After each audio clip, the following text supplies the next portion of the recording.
What's the deal, baby? You already know it is the big boss. How boss dog K poke through the dough. Here to talk this boxing. I pray for everybody, man. Real deal spiel.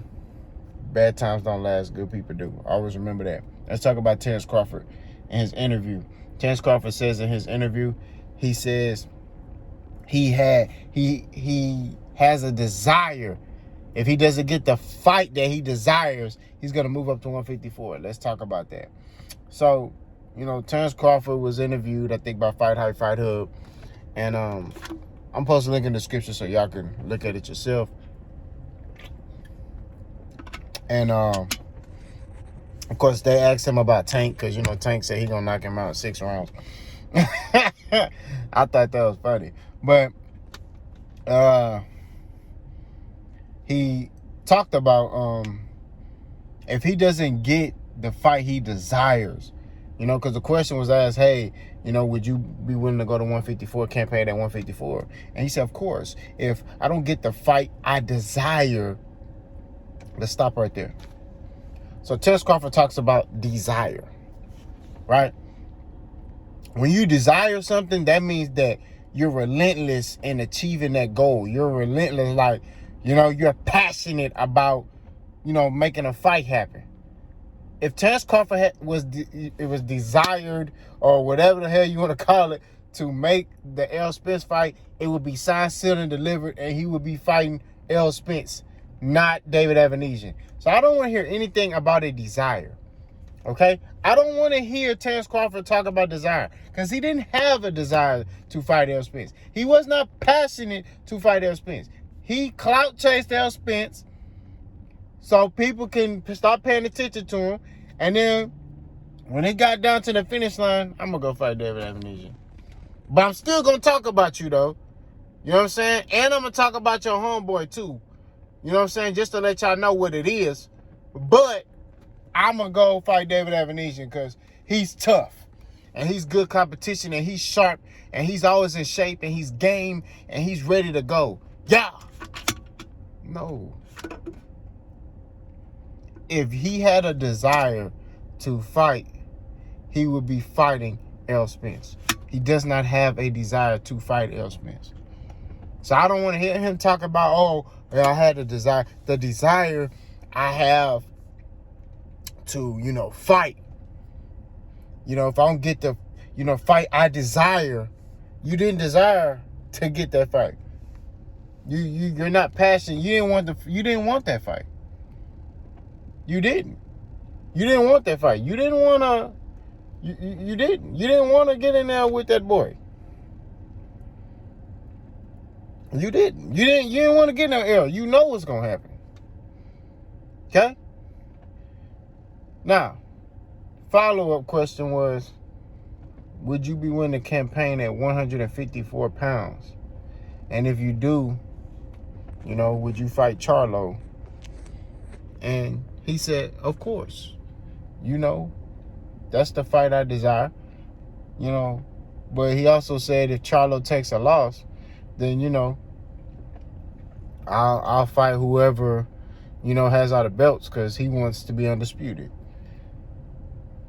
Which I don't have a problem with him wanting to be undisputed. You know what I mean? Like, whatever. But the problem I have is you at 147 and you worrying about 154 pounds. That's the problem I have, though. You know what I'm saying? Like, I understand that's on your bucket list, but you got unfinished business at a weight class with another fighter who has more belts than you have, who has accomplished more in the sport than you have. This is your opportunity to shut everybody up and beat him. If you beat Errol, then, which, I don't think you will, but when you beat, if you're successful against Errol Spence Jr., think about how many people you shutting up, right? Now, Terence Crawford claims he doesn't worry about what fans think and all that stuff, but I can't tell because he be going after everybody on social media. But whatever. The fact of the matter is this. I'm cooking right now. The fact of the matter is this. Terence Crawford is 1B at a welterweight division, right? At 147 pounds. Errol Spence is 1A. right? This is your opportunity to resolve and close that book on who is the best, right? There's no speculation, nothing. This fight right here between you and Errol, if you were to fight him, which I don't think he is anymore, would basically close that book. Will basically solidify everything. Will basically say this person is the best welterweight, right? Hands down. No other way to put it, right? That's what this fight will basically, the winner of this fight will basically decide. But Bud Crawford he worrying about stuff he don't need to be worrying about. He worrying about what Charlo doing, Tank, and he just worrying about, he worrying about stuff he don't need to be worrying about. You know what I mean? But then he wants to put it as if like we're picking on him, or I'm the best, and that comes with the territory where you're the best. No, motherfucker, that comes with the territory when you run for some smoke. That's why we on your head, because you ran for some smoke. You was doing all that time. This is what people don't understand. This the Bud Buddies don't understand. I get it if Terence Crawford never said anything and it was just us fans who was like pushing for this fight. You know what I mean? But Terence Crawford went out his way to say personal shit, talk shit. He was like, I'm going to whoop Errol ass, Errol this, Errol that, Errol where you at? I'm going to do this to Errol, I'm going to do that, and that's what it is. I stand on that. He was talking that gangster talk. And then when Errol Spence say, bet, what's cracking? Then the nigga retreat. No, bro. Ain't no retreating.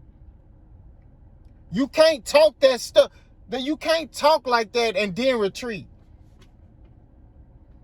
It's people out here saying it's both their fault. It's Bud Crawford's fault.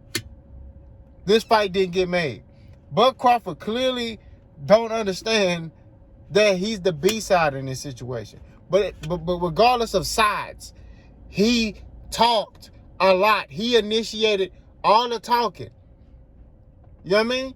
His team was the ones that told a certain YouTube, a big YouTube, entity to promote this fight. Push for this fight. Talk about it. Build it up. So now the fight is, you know what I mean? Everybody want to see it. You want to... The fans can't always get what they want. Nobody trying to hear that stuff, bro. But to get back on topic, like I said before, Terence Crawford don't need to be worrying about no Jermell Charlo or no 154. You got unfinished business at 147. That's what it is. If you not worrying about 147, then make it clear and drop that damn belt. Because, see, Terence Crawford want to play games. He want to talk about, I don't get the fight I desire. I'll go. Drop the belt.